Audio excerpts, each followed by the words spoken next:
Returning to one of our top stories, and Opposition Leader Peter Dutton has delivered a list of demands asking Prime Minister Anthony Albanese to provide more detail on an Indigenous voice to Parliament. Joining me live is David Littleproud, leader of the Nationals. Thanks for joining us, David. So Mr Dutton is accusing the PM of treating voters like mugs. What do you make of this statement?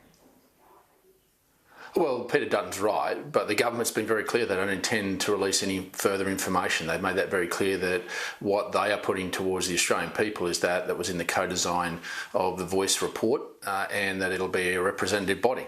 So Peter Dutton is right in asking for more specific details, but the government is saying and has said from the very beginning that they won't be giving those details. They only give us a broad consensus of what this would look like, and it's going to be a representative body that's similar to that we've had in the past, and that's by the Nationals. Don't believe that this will close the gap. It'll simply add another layer of bureaucracy that will slow down, particularly in regional, rural and remote areas where we represent.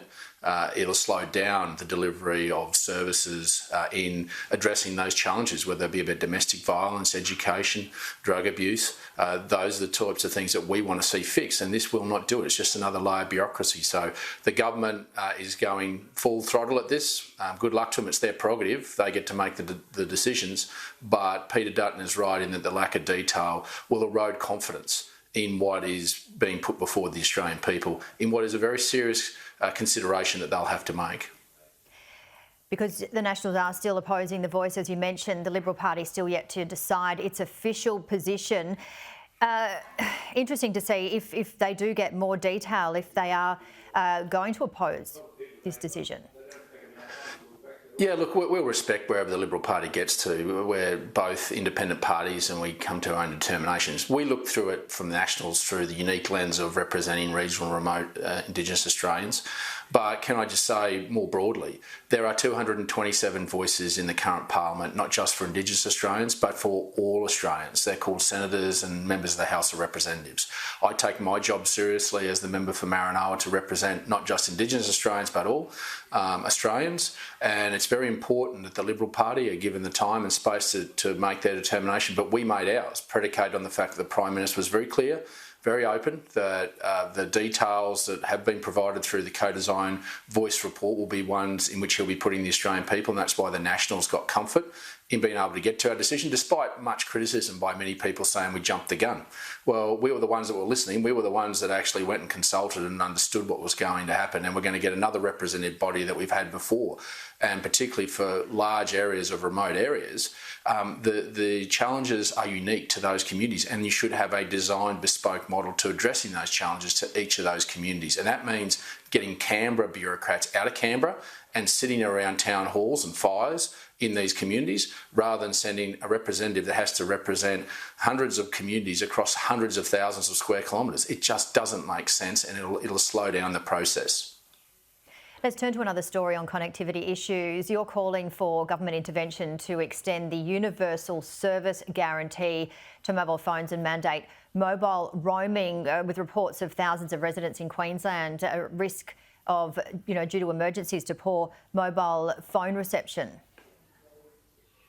Yeah, look, there's two parts to this. The Universal Service Guarantee was created when Telstra was privatised to protect landlines and payphones, because that was the technology we had at the time. But that's now evolved, and mobile phones are not covered in this. And the Australian taxpayer, when we were in government, put in an additional 1,200 mobile phone towers across the country.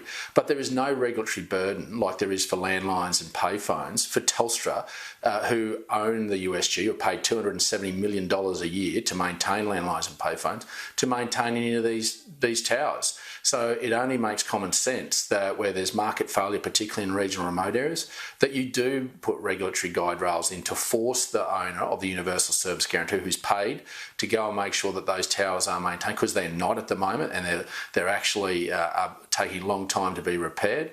But you should also extend national roaming. You can do it in any other country, but what roaming means is that if you're with Telstra and you go under a TPG or an Optus tower, you can use that tower so that the coverage is expanded. We don't have isolated assets right across this country. The ACCC made a very, very bad mistake back in 2017 when they said that national roaming couldn't take place in regional areas. Yet I doubt that too many from the ACCC have ventured beyond their air-conditioned offices in capital cities with a mobile phone in hand and come out to the bush. This is where we need some common sense approach, put regulatory guide rails that will force companies to maintain the assets that the taxpayer helped them build and they make money out of, and then give the opportunity for those assets of other companies can be used by everybody, and all at a small fee. You already pay a small fee if you go overseas for roaming, and if you choose what that is and you want to pay for it, well, you should have access to all those towers. So this is just common sense, but there are livelihoods at risk and there are lives at risk in regional rural Australia and even in peri-urban areas where market failure is there because the telcos have left us, and it's time since the review, the Regional Telecommunications Review handed down just before the election, for the government to implement those policies, and the Nationals will be constructive with the government in implementing those, and we've made very clear that we'll be at the table trying to make sure that we get proper solutions, but the time is now.